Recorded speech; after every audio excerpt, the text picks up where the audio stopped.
In the 1800s, imagine yourself drifting through a snow-covered village in 19th century America. The lamps flicker in dim windows, casting amber glows on frozen panes. The air is thick with stillness, muffled by a deep, unbroken blanket of snow. But somewhere, just beyond the edge of this quiet town, stands a different kind of building. There are no decorations, no warmth of laughter. Its doors are heavy, its chimneys strain to produce warmth, and the people inside are not guests, they are residents of necessity. This is the poorhouse, and for some, it is the last stop in life. Tonight, we open a quiet and forgotten chapter of America's past, a story not taught in classrooms, not etched into monuments, but buried deep in ledgers, in unmarked graves, and in the hushed memories of those who passed through. This is the story of the children of the poorhouse. They did not commit crimes. They were not ill with madness or swept into scandal. They were simply poor. And for that, they were hidden away, locked in dormitories, fed rationed meals, stripped of toys, and spoken to in hushed tones of duty and shame. This is not a tale of horror in the traditional sense. It is a story of silence, of cold rooms and colder laws, of lives shaped not by violence but by neglect, the kind of neglect that is quiet, institutional, and unrelenting. Let your breath slow.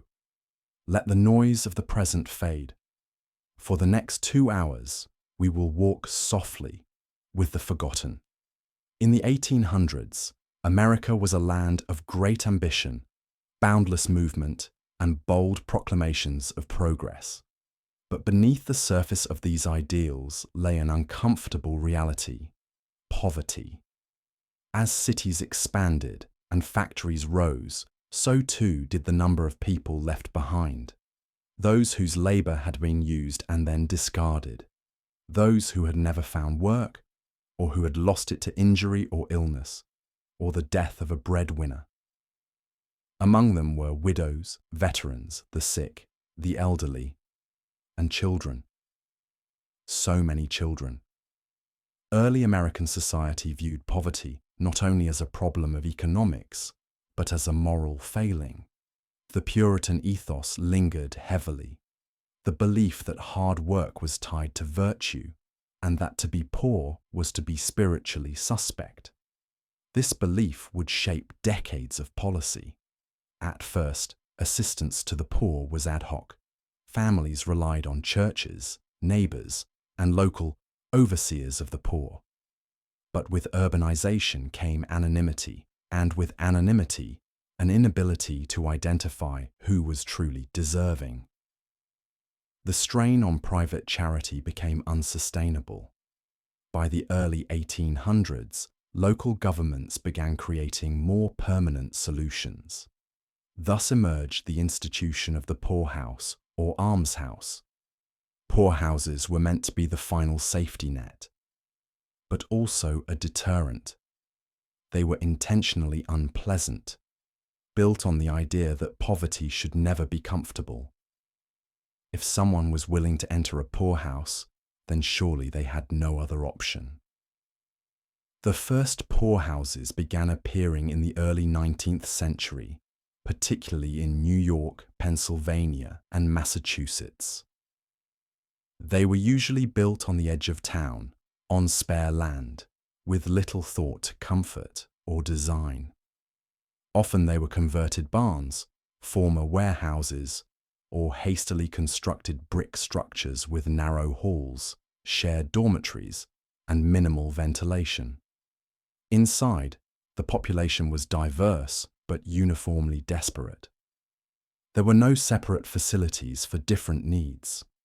Children slept beside the elderly, the sick beside the well, the mentally ill beside the mentally sound. And always, quietly, there were children.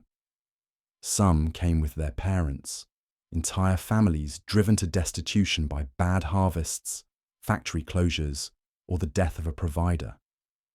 Others came alone, orphans, or those abandoned at church steps or left in city alleyways.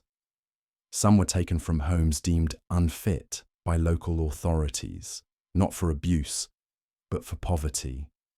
Imagine a child arriving at the gates in January. Her fingers are blue from the cold, her coat patched too many times to keep the wind out. She carries nothing but a faded satchel. A matron greets her, not with warmth, but with ink and ledger.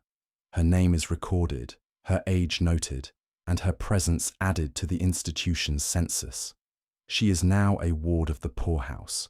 Her first night is quiet, too quiet. The dormitory is dimly lit, and the smell of damp straw and boiled potatoes clings to the air. She is given a blanket, already worn thin, and told to find an open cot. She lays down next to another child who does not speak, but watches her with tired eyes. Around them, the room hums with coughs, murmured prayers, and the creaking of wooden frames. There are no personal items here, no dolls, no storybooks, no nightlights. The walls are bare. Clothing is shared or donated, ill-fitting and unwashed. Meals are taken in silence, watery porridge in the morning, bread or stew in the evening.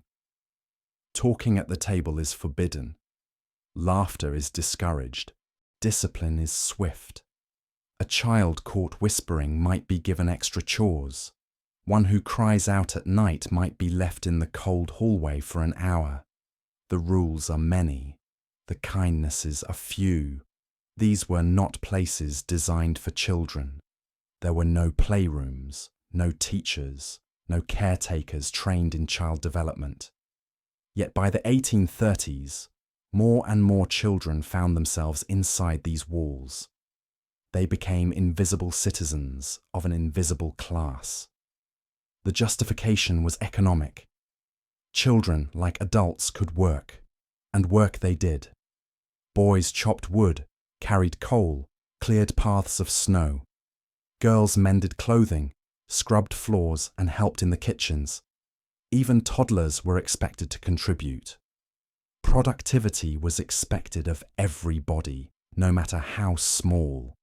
There was no formal schooling.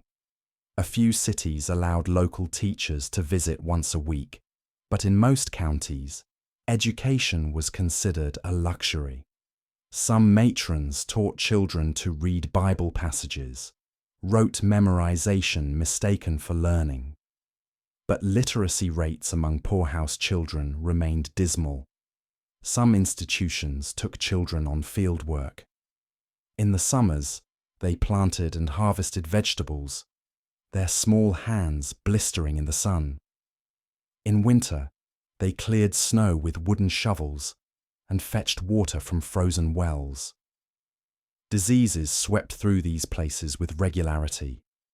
There were outbreaks of influenza, diphtheria, measles, and scarlet fever. With little medical care and minimal hygiene, children who arrived healthy often left damaged, if they left at all. And yet, they survived. They found ways to communicate in glances and gestures. They invented stories and whispered them after lights out. They shared crusts of bread hidden in pockets. They learned who among the staff had soft hearts and who to avoid. In rare cases, kindness found a foothold. A cook might save a spoonful of molasses for a child's birthday. A steward might sneak in firewood to warm a particularly cold dormitory. A matron might allow a child to borrow a hymnal, if only for an hour. But these were flickers in the dark. In some counties, inspections were carried out, usually by local ministers or elected officials. But these visits were brief and pre-announced. Children were scrubbed, cots made, and meals temporarily improved. And then the inspectors left, and the institution returned to its rhythm. This rhythm became their childhood. Birthdays were unmarked, holidays were barely noted, perhaps with an extra ladle of stew or a song sung softly in the hallway. There were no gifts, no cakes, no candles. Snow came and went.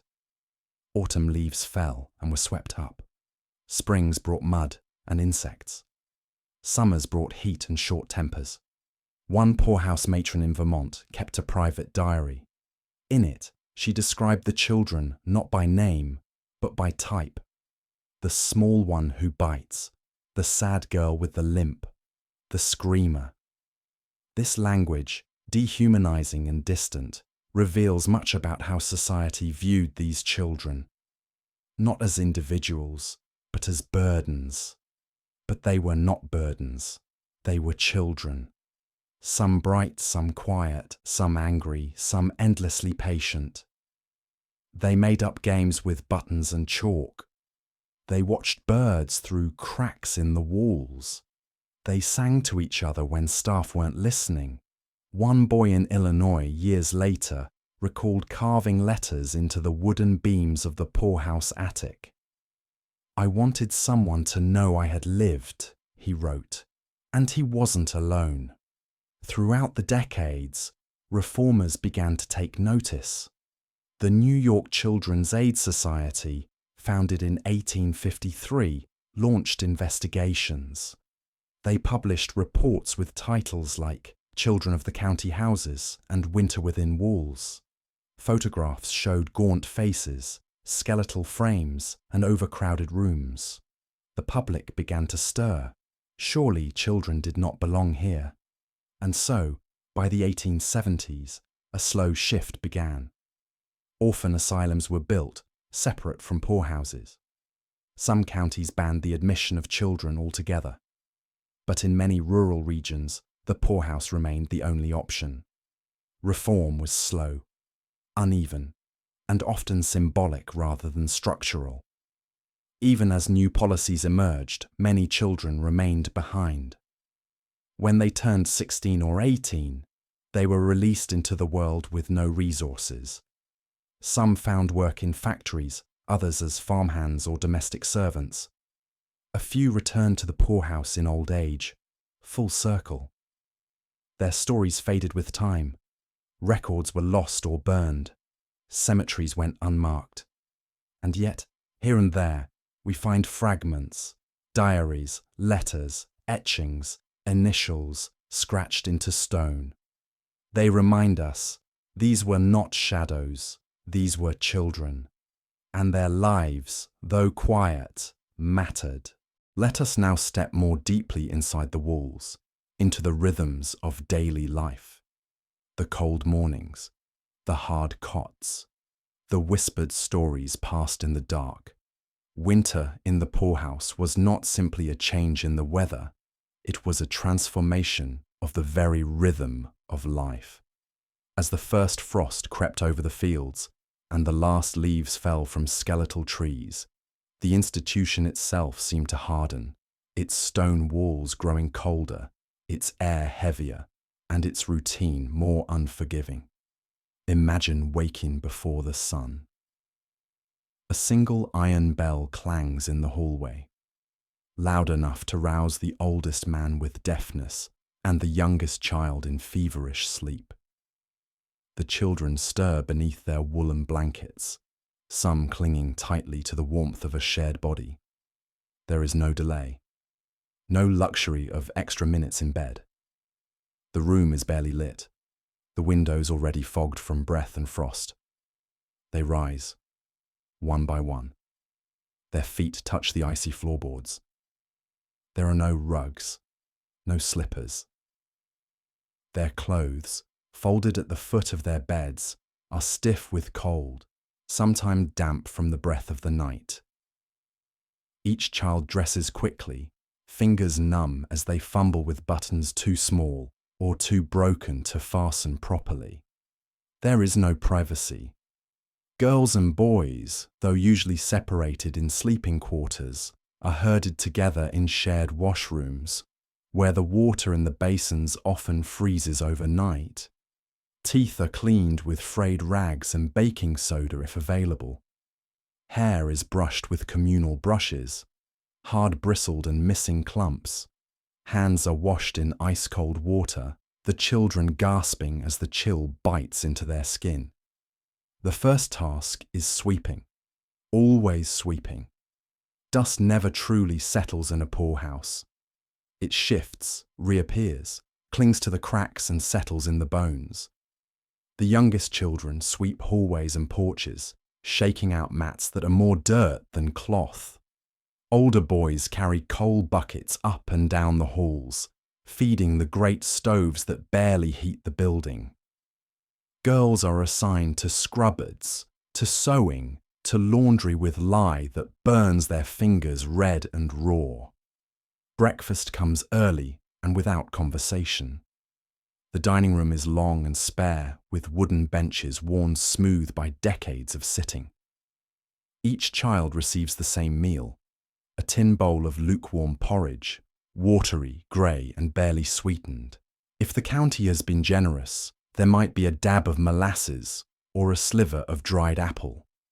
Bread, if served, is coarse and stale, and butter is a rarity, remembered only from stories or fonder times. They eat in silence. Forks and spoons clink against the metal bowls. No one speaks unless spoken to. Any talking results in chores added, meals docked, or worse, a mark in the ledger that will follow them for years. One child once whispered a song to herself while eating and spent the entire next day scrubbing privies. She never sang again. After breakfast, work continues. There is no school in many of these poorhouses. Education is not considered a necessity, but a luxury, and certainly not one owed to children without families or means.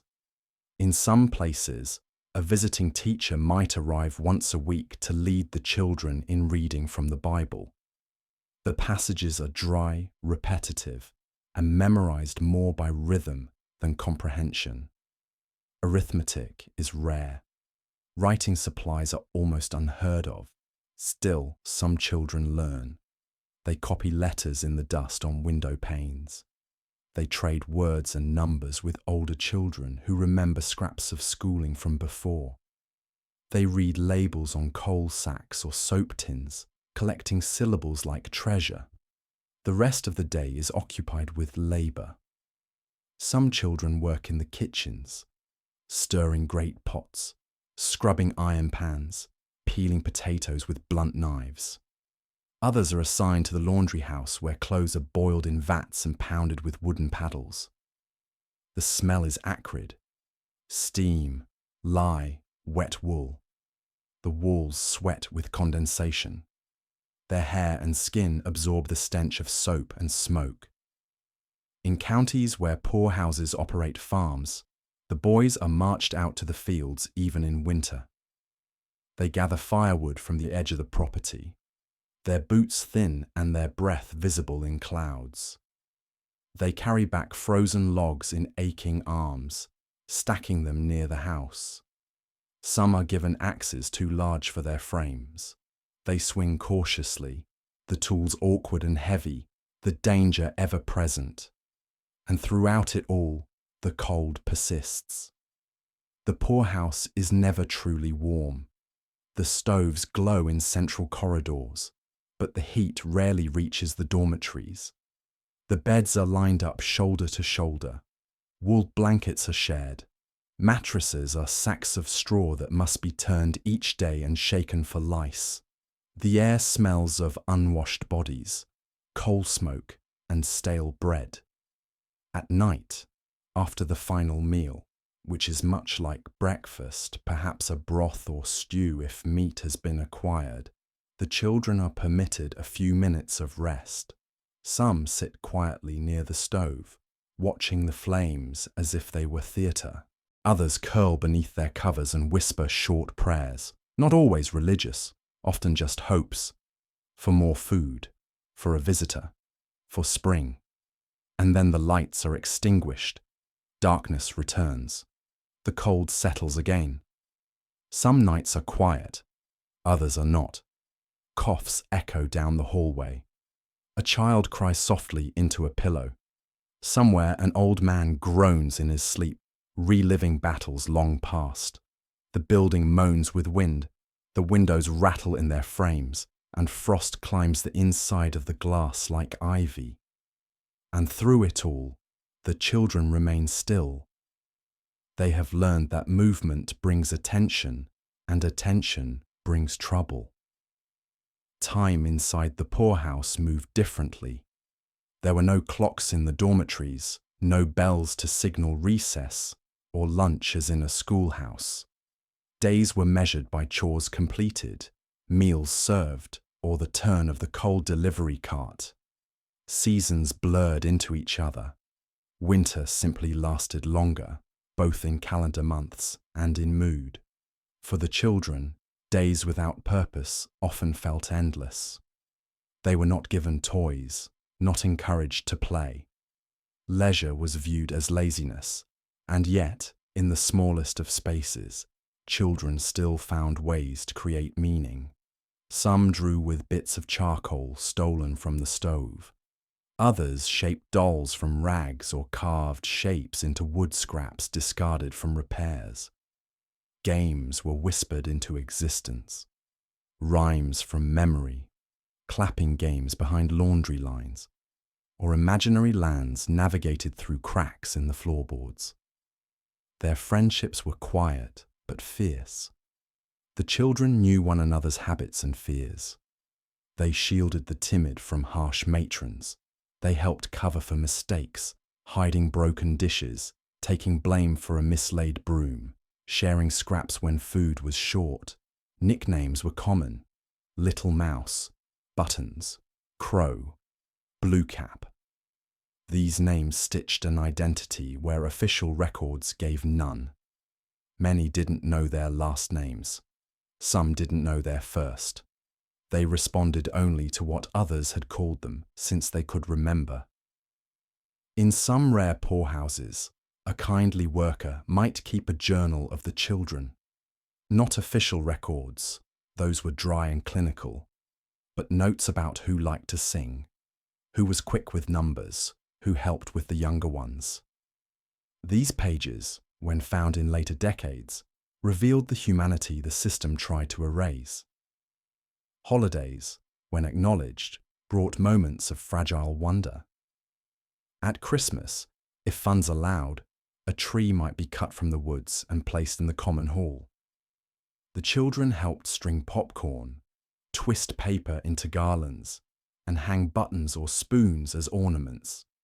There were no gifts, but sometimes a visiting church group brought oranges or mittens. For many, it was the only fruit they saw all year. One girl, who later wrote her memoirs in old age, recalled being given a piece of peppermint candy by a visiting pastor's wife. "I held it in my mouth for hours," she wrote, letting it dissolve slow as snow. "I kept the wrapper until spring." These moments stayed with them, not just because of their rarity, but because they proved the outside world still existed. That kindness, though distant, was not impossible. Illness was always present, but in winter, it became a haunting rhythm. Colds turned to bronchitis. Fevers swept through crowded dormitories. Children huddled together beneath blankets, their coughs echoing into the night. Matrons did what they could, applying mustard poultices, doling out vinegar or pennyroyal tea, but medicine was scarce and doctors rarer still. The poorhouse infirmary was often a single room, damp, underheated, and filled with iron cots. When illness spread, children were isolated there, away from the others. Many did not return. Funerals were short: a pine box, a prayer read quickly, a grave dug on the edge of the property, marked with a wooden cross that would rot by the next season. Names were misspelled, dates forgotten, and the other children. They were told nothing. One day, their friend simply wasn't there. The bed was stripped, the blanket reassigned, and life continued. Despite everything, the children adapted. That is perhaps the most sobering truth. They adapted to cold, to silence, to a life stripped of joy and filled with labor. They learned not to expect affection. They knew better than to cry. Most forgot what laughter sounded like when it was carefree. Most never heard their names spoken with love. Some rebelled, briefly.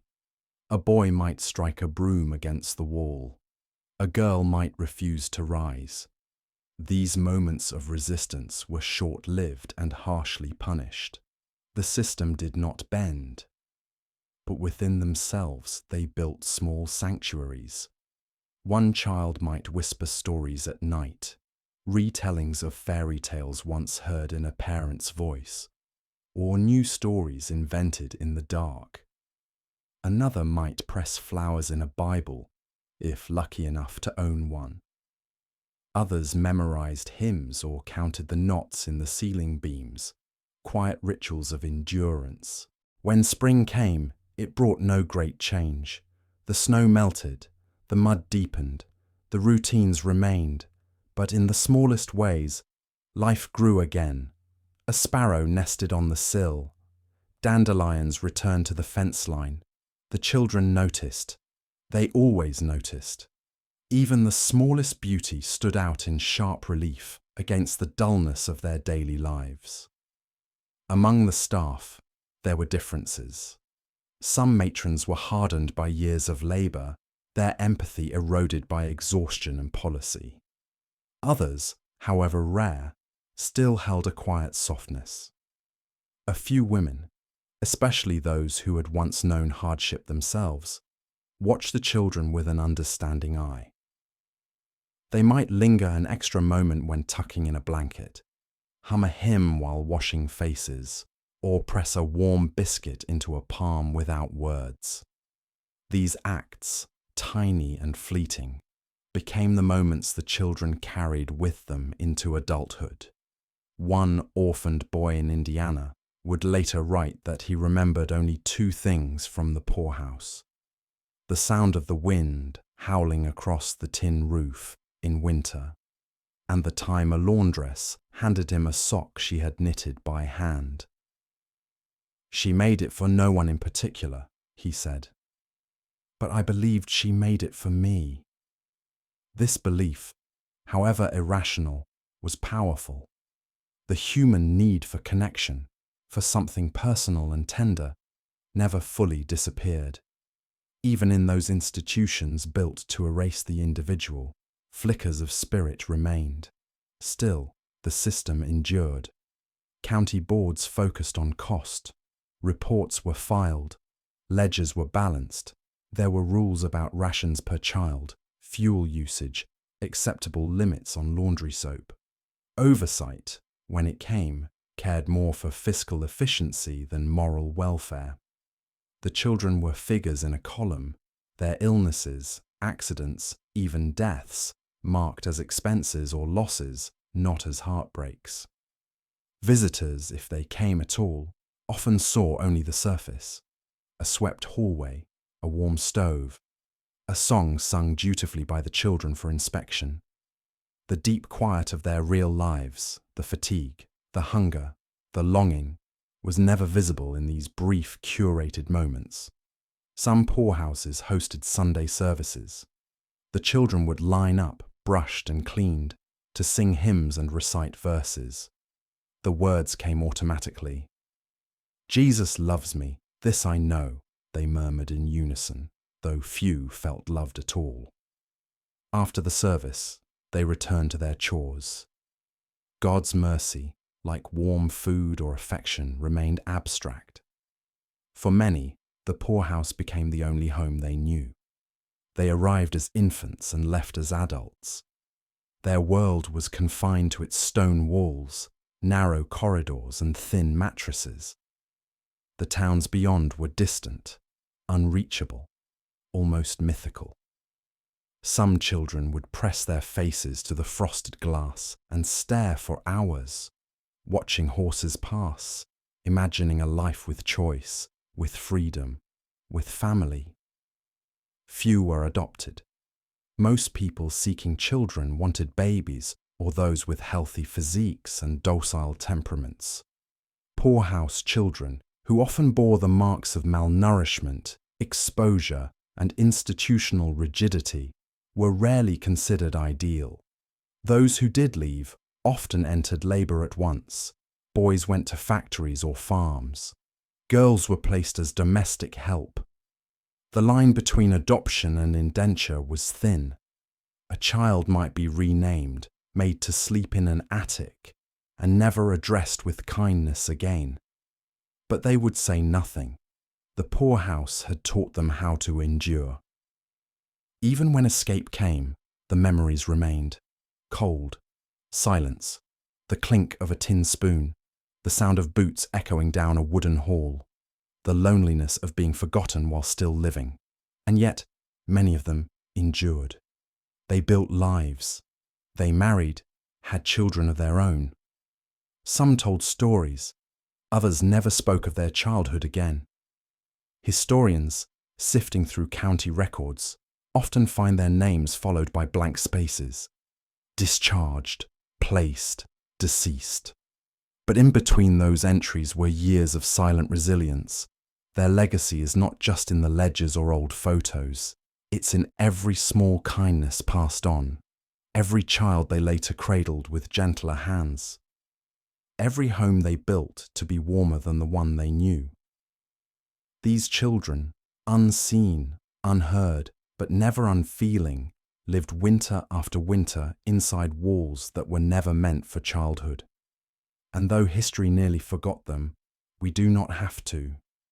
Let us now move deeper, not into the daily grind, but into the underlying philosophy and cruelty that shaped these institutions. Why was suffering so deeply tied to punishment? And why were those already broken made to feel guilty for their own pain? By the late 1800s, the American poorhouse was no longer seen as merely a place of refuge for the destitute. It had evolved, or perhaps devolved, into a place of discipline, of silent correction, a structure designed to not only contain poverty, but to moralize it. The architecture of the poorhouse, both physical and ideological, had been reshaped by a cultural shift. Poverty was now seen not as misfortune, but as failure. To be poor, in the eyes of many reformers and county commissioners, was to be flawed. It was during this period that an invisible thread began to pull tighter across poorhouse policy, the thread of moral judgment. The system no longer simply housed the needy, it classified them. It separated the worthy poor from the unworthy, the deserving from the undeserving. Widows and orphans might still receive basic sympathy, but the able-bodied man without work, the single mother, the aging alcoholic, the mentally ill, these were now viewed with suspicion. They were poor, yes, but more importantly, they were presumed to be poor because of their own choices. This ideology filtered into every room and routine. It influenced how the children were fed, where the mad were kept, and how the sick were treated. Suffering, it was believed, should not be too comfortable. To relieve it too generously was to encourage more of it. And so, discomfort became policy.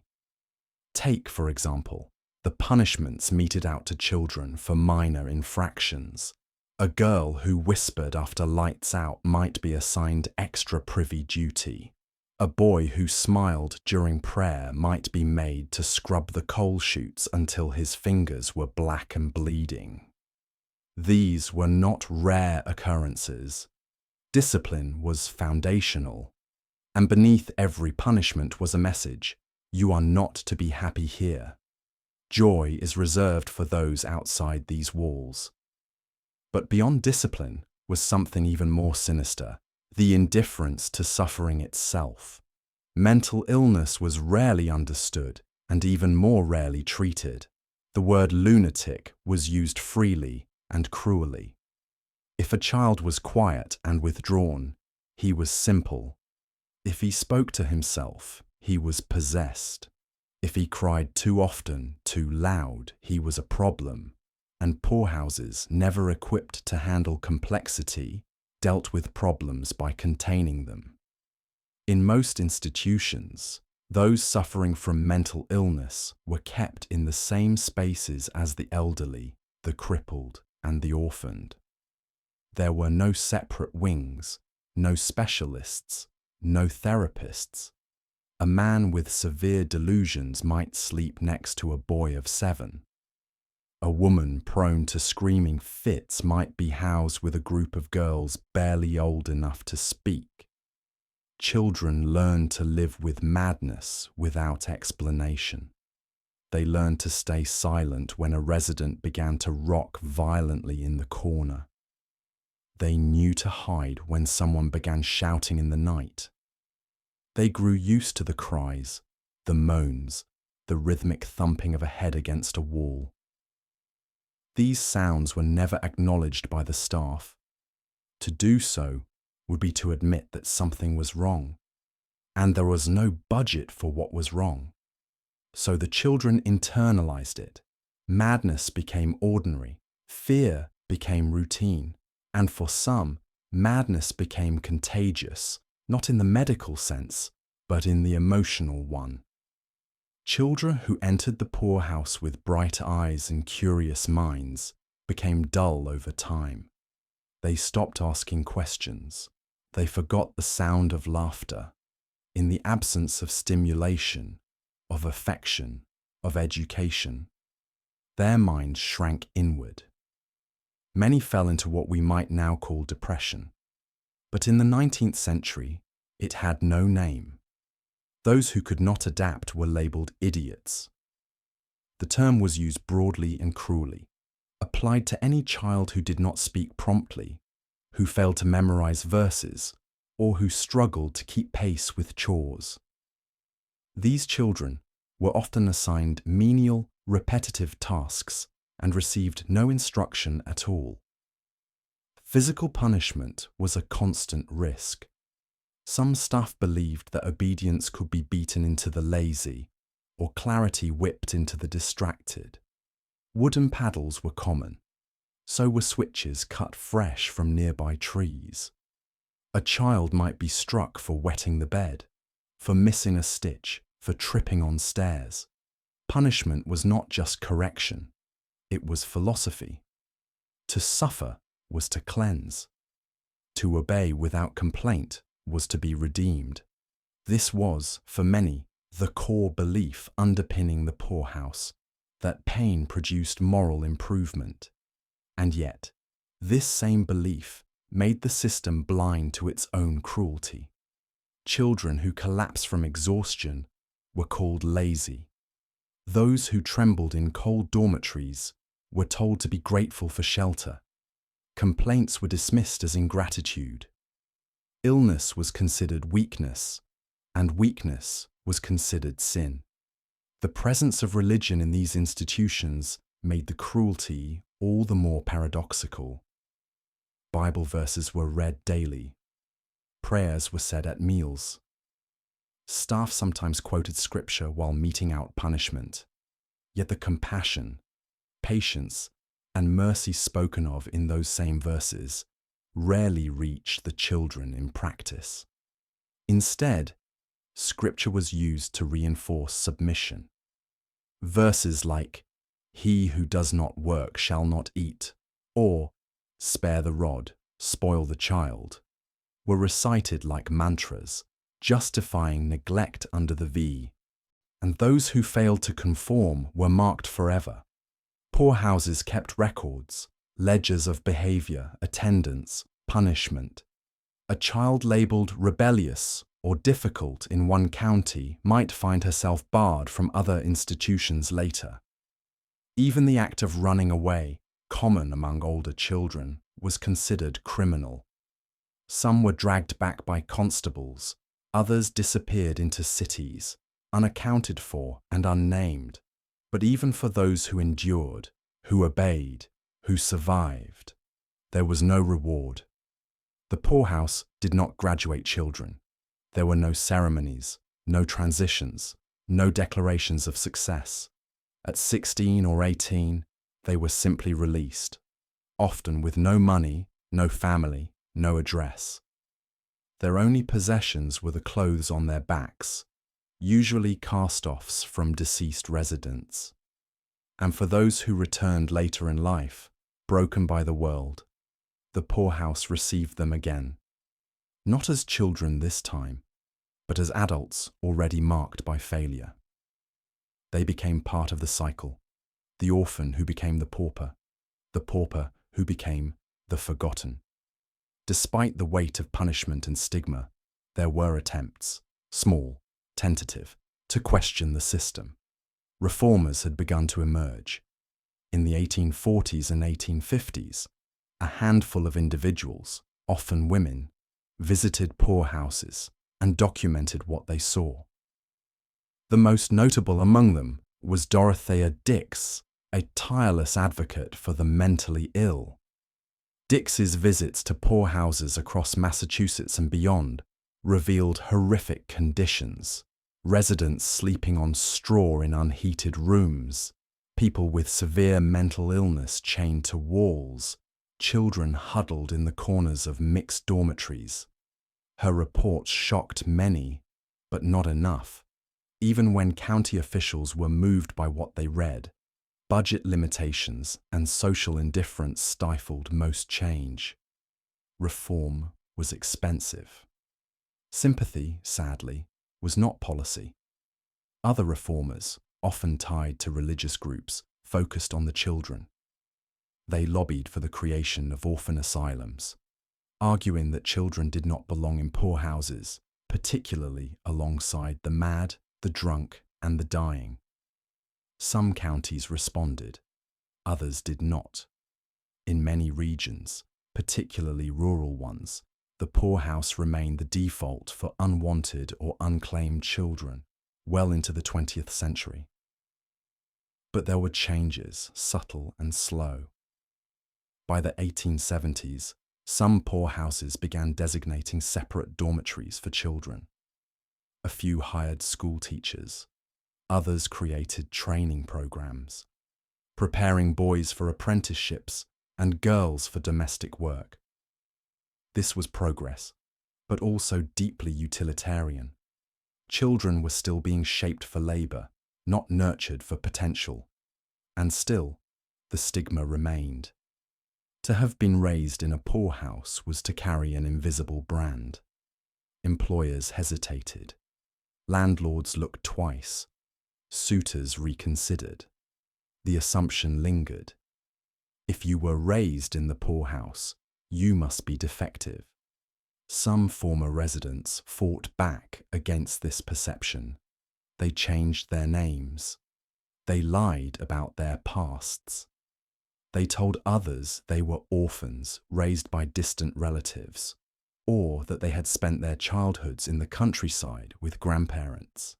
Anything was preferable to the truth. Yet, in quiet moments, at the edges of towns, in late-night conversations with trusted friends, they sometimes revealed fragments. We ate in silence. The floorboards were always cold. There was a boy named Henry who gave me his biscuit once.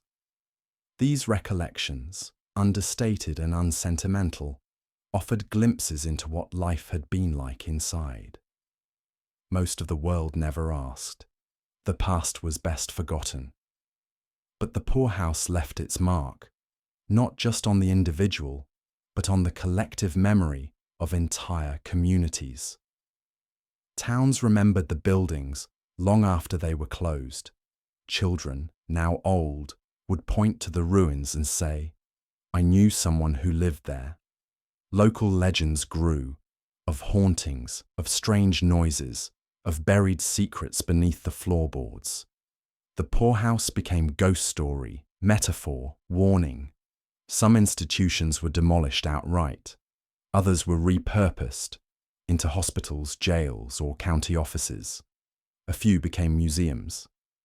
In these places, fragments of the past were preserved, a wooden crib, a page from the admissions ledger, a rusted key. Visitors walked the halls in silence, trying to imagine lives lived in these empty spaces.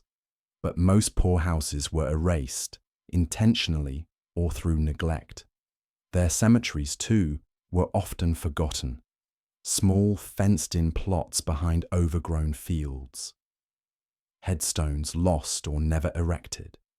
Names recorded once in ink that has now faded into nothing. The children buried there are known only to God. Even so, some descendants, those who discovered their ancestors had lived in such places, have begun to reclaim the stories. They search census rolls. They scan old newspapers.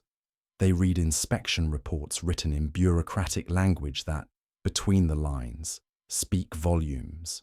From these pieces, a mosaic emerges. Not a perfect picture, but something close to the truth. A girl with no shoes in December. A boy punished for hiding a sick kitten. A group of children sharing a stolen apple. A winter where no one spoke for days. A matron who hummed while folding linens. A death that no one recorded. A song remembered 50 years later. This is the legacy of the poorhouse, not one of numbers and policies, but of quiet endurance, of lives that mattered, even when the world insisted they did not. In our next and final segment, we will trace the long decline of the poorhouse system and reflect on what it means today. Though the buildings may crumble and the ledgers fade, the stories of those who survived deserve a place in our collective memory. They endured the coldest winters, not just of weather, but of the human heart. By the early 20th century, the American poorhouse had already begun to lose its footing. Its foundations, built on punishment, neglect, and institutional silence, were slowly cracking beneath the weight of reform, scandal, and changing social consciousness. But it would not disappear quickly. Like many old structures, it lingered, creaking and groaning into the new century. This final chapter in the Poorhouse's story is not defined by fire or revolution, but by erosion, by slow legal shifts, by changing public sentiment, and by the emergence of systems that sought, in their own imperfect way, to do better. In 1909, a critical moment came when President Theodore Roosevelt convened the first White House conference on the care of dependent children. Among the many voices at the conference, a consensus emerged. Children should not be raised in institutions. They should be raised wherever possible in homes, preferably with their families, or if not, with foster families. This statement, though seemingly simple, struck a decisive blow at the heart of the poorhouse system. If children were to be placed in homes, then institutions that warehoused them became, by definition, unacceptable. But the poorhouse had inertia on its side. Even with the growing foster care movement, even with orphan asylums expanding and churches opening boarding homes, poorhouses continued to operate, especially in rural counties where resources were few, and the idea of fostering a child felt foreign and unmanageable. And so, the children remained, just fewer of them. In some places, poorhouses began to officially stop admitting minors. The dormitories for children were shut down or converted to hold other residents, most often the elderly or the mentally ill. Schooling was no longer attempted. Toys disappeared. The sound of skipping feet, of quiet giggles or whispered lullabies faded from the halls. But the buildings remained.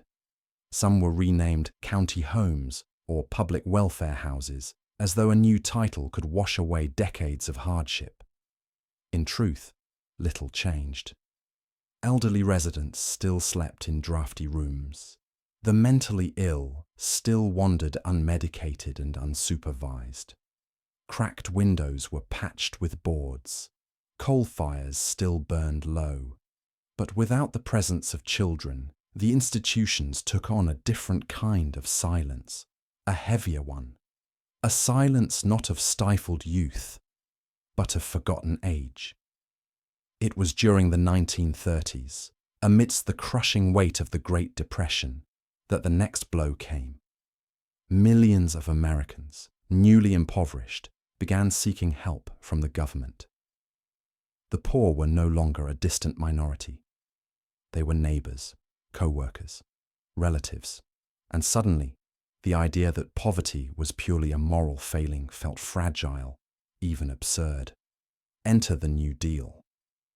With the creation of the Social Security Act of 1935, the federal government took its first major step into the arena of welfare. Old age pensions, unemployment insurance, and aid to dependent children marked a turning point. No longer would the burden of the poor be carried solely by counties and states. Washington would now share it. And with that, the poorhouse began to look obsolete. Why maintain a crumbling building when residents could receive pensions and live independently or with family?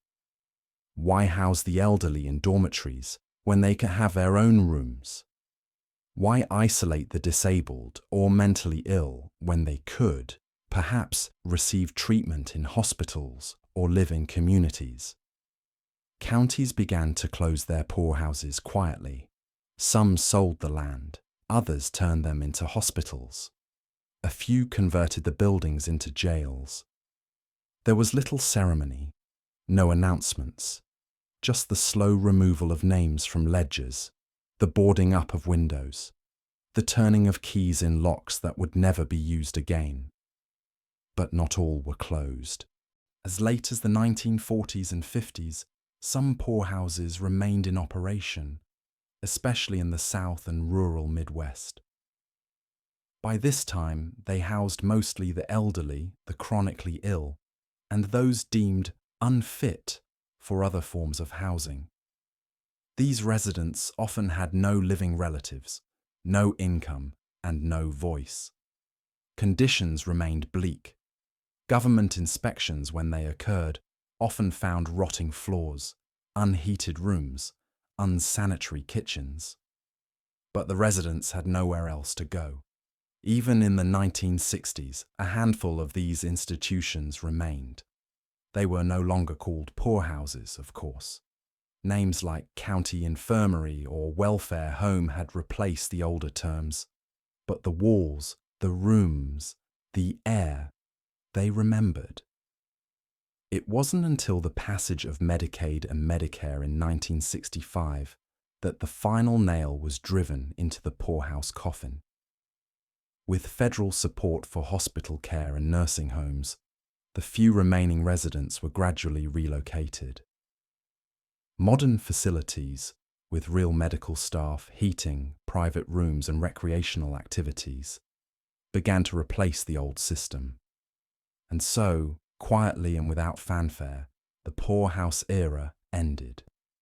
Or rather, its buildings emptied. Its legacy remained. Though the final poorhouses closed their doors in the latter half of the 20th century, their shadows remain cast across America, on its policies, its collective memory, and its quiet corners. Some of these buildings still stand, repurposed or abandoned. Red brick structures with boarded windows, long, low dormitories with rusted fire escapes, cupolas that once rang out bells to call the residents for prayer, now silent. County records list them simply as former institutions, but to those who knew them, they were more than buildings. They were repositories of pain, silence, and endurance. Where did the poorhouse go? It was buried, first in shame, then in bureaucracy, and finally in forgetfulness. Many counties did not preserve the records. Ledgers were burned, correspondence lost. Burial sites, often unmarked, were left untended, their stones weathered to blankness. Some cemeteries were paved over for parking lots. Others were fenced off without signage, their purpose known only to aging locals or persistent historians. And the children, those who spent formative years in these places, became adults with stories they rarely told. There was stigma in admitting you had grown up in a poorhouse. It was not considered a mark of survival, but of deficiency. Some people hid their origins for their entire lives. Others passed down fragments to their grandchildren. I didn't have shoes till I was 10. Or, we shared beds back then. Or, I remember the snow coming in through the windows.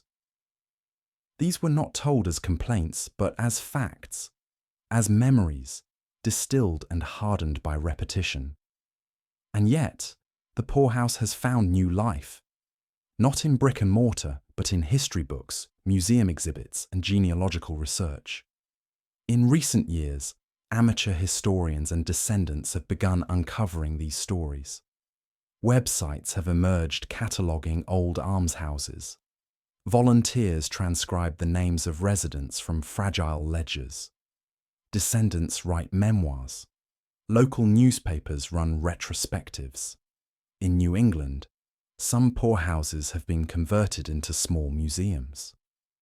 In the Midwest, a few have been lovingly restored to tell the stories of those who once lived within.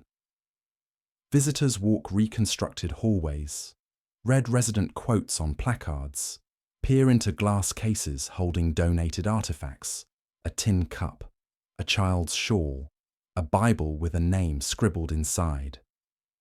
These efforts are not only acts of preservation, they are acts of dignity. For every forgotten child, every silenced resident, every name written in ink and lost to time, there is now an echo. But the legacy of the poorhouse is not just emotional or historical. It is also systemic. Many of today's social welfare debates carry the same undercurrents that animated the poorhouse system. Questions of deservingness, of visibility, of whether help should be compassionate or conditional, of whether the poor should be helped discreetly or made uncomfortable as a warning to others. When you hear someone say, they just want handouts, or they need to pull themselves up, or we can't make it too easy to be poor, you are hearing an echo of the poorhouse philosophy. That philosophy was simple. Suffering builds character. Assistance must be earned. And the poor must be hidden, if not from sight, then from comfort. The American poorhouse may be gone, but its lessons remain urgent. And so, we return to the children, the ones who walked those cold corridors, who slept in silence, who waited for kindness that rarely came. They were not numbers. They were not warnings. They were not moral parables. They were children. Real, breathing, dreaming children, with fears, with hopes, with the same longing for love and safety that all children know, and some survived. They grew up, found work, raised families, told stories when they could. One former resident, in a letter written to her granddaughter in the 1970s, described her poorhouse Christmas in 1911. There was no tree, no gifts. But the matron allowed the children to sing hymns by the fire. One of the older boys had made a paper star and tacked it to the wall. She remembered that star for the rest of her life, not because it was beautiful, but because it was hope. Another former resident, now buried in a small town in Indiana, left behind a diary. One entry reads, "I was 11 when I saw the snow come in under the door. It melted on the floorboards. No one stopped it. I think that's when I stopped crying." These stories, quiet as they are, matter. They are testaments not just to suffering, but to survival. not just to hardship, but to resilience. And as we conclude this journey through America's poorhouses, let us not remember them only as grim places of deprivation. Let us also remember the humanity that flickered within them, the whispered lullabies, the stolen smiles, the shared crust of bread, the hope of a paper star. These were the forgotten orphans of winter. Let them be forgotten no longer.